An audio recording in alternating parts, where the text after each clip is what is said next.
यदि मैले तपाईसँग भने कि कसैलाई सिध्याउनका लागि विषको आवश्यकता पर्दैन, मात्र एउटा झुट नै काफी हुन्छ भने के तपाईँ मान्नुहुन्छ?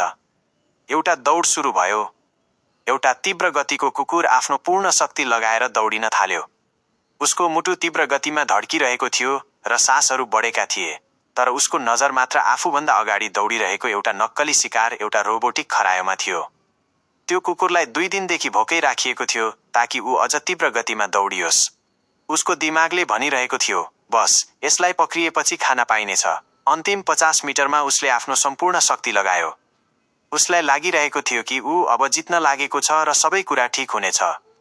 फिनिस लाइन, अन्तिम रेखामा पुगेर त्यो रोबोटिक खरायो अचानक रोकियो।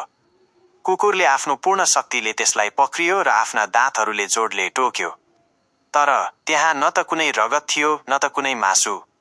त्यहाँ त केवल चिसो फलामको पाइप र एउटा तितो सत्य मात्र थियो।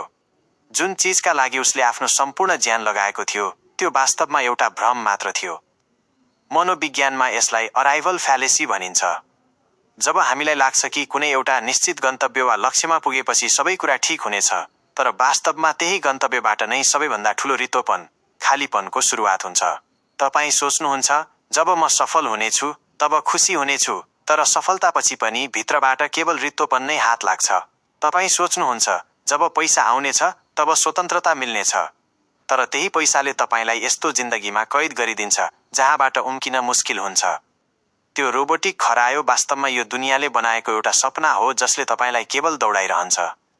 र तपाईँ जति धेरै दौडिनुहुन्छ उति नै भित्रबाट टुट्दै जानुहुन्छ। यो सम्पूर्ण दौडमा जित्ने व्यक्ति त्यो होइन जो सबैभन्दा तीव्र गतिमा दौडिन्छ, बल्कि त्यो हो जो सबैभन्दा पहिला रोकिन्छ। किनकि जुन दिन तपाईँ रोकिनुहुन्छ त्यस दिन तपाईलाई दौडाउने कोही हुने छैन र तपाईँ पहिलो पटक वास्तवमै स्वतन्त्र हुनुहुनेछ।